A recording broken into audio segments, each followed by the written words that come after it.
Uttara school ভবনের ওপর বিমান বিধ্বস্তের ঘটনায় একটি কমিটি গঠন করেছে মাইলস্টোন স্কুল অ্যান্ড কলেজ কর্তৃপক্ষ। সর্বশেষ তথ্যানুযায়ী আর কোনো শিক্ষার্থীর অভিভাবক মিসিং অভিযোগ করেননি বলে জানিয়েছে স্কুল প্রশাসন।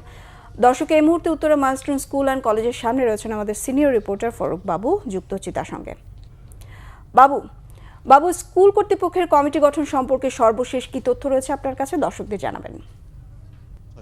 একটা কমিটি গঠন করেছে যে এখানে শিক্ষার্থীদের যেসব মিসিং এর অভিযোগ রয়েছে সেই অভিযোগগুলো তারা তদন্ত করে দেখবে যে আসলে আদৌ কেউ মিসিং রয়েছে কিনা, বা যদি কোনো লাশ শনাক্তর কোনো সমস্যা থাকে বা লাশ শনাক্ত যদি না হয়ে থাকে সেই বিষয়গুলো আসলে এখানে নিরীক্ষা করার জন্য যে ডিএনএ সংগ্রহ করার বিষয় নিয়ে ইতিমধ্যে সিআইডির একটি টিম এসেছিল। তারা বিভিন্ন রকমের স্যাম্পল সংগ্রহ করেছে এবং সেই সাথে শিক্ষকরা আসলে তারা এখান থেকে আমাদেরকে জানিয়েছেন যে এই ধরনের গুজব ছড়ানোর জন্য, কারণ হচ্ছে এখানে সব কিছু হচ্ছে যে তারা ডিজিটালি স্কুলের সব সিস্টেমটা তারা পরিচালনা করে থাকে এবং সেই কারণে এখানে কতজন শিক্ষার্থী বা কোথায় কি সেই বিষয়গুলো তারা খুব অল্প সময়ের মধ্যেই আসলে তারা তদন্ত করে বের করে নিয়ে আসতে পারবে। এবং সেই সাথে তারা বলছেন যে যেহেতু তাদের একটা ডেস্ক গঠন করা হয়েছে, সেই ডেস্কে এখন পর্যন্ত কোনো অভিভাবক অভিযোগ করেননি যে তাদের কোনো সন্তান মিসিং রয়েছে। এবং সেই সাথে আসলে আরো বলে রাখি, এখানে আপনার ইতিমধ্যে হচ্ছে যে স্কুল কর্তৃপক্ষ তারা বিভিন্ন অভিভাবকের কাছে মেসেজ দিয়েছে এবং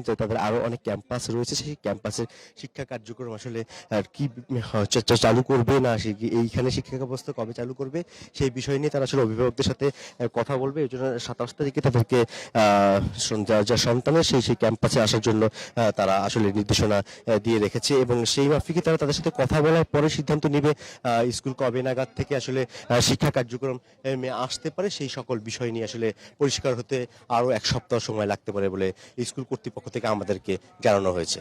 বিপাশা, এই ছিল এখান থেকে সর্বশেষ তথ্য। জি বাবু, ধন্যবাদ আপনাকে। দর্শক, উত্তরার মাইলস্টোন স্কুল অ্যান্ড কলেজ থেকে যুক্ত হয়েছিলেন সহকর্মী ফারুক বাবু।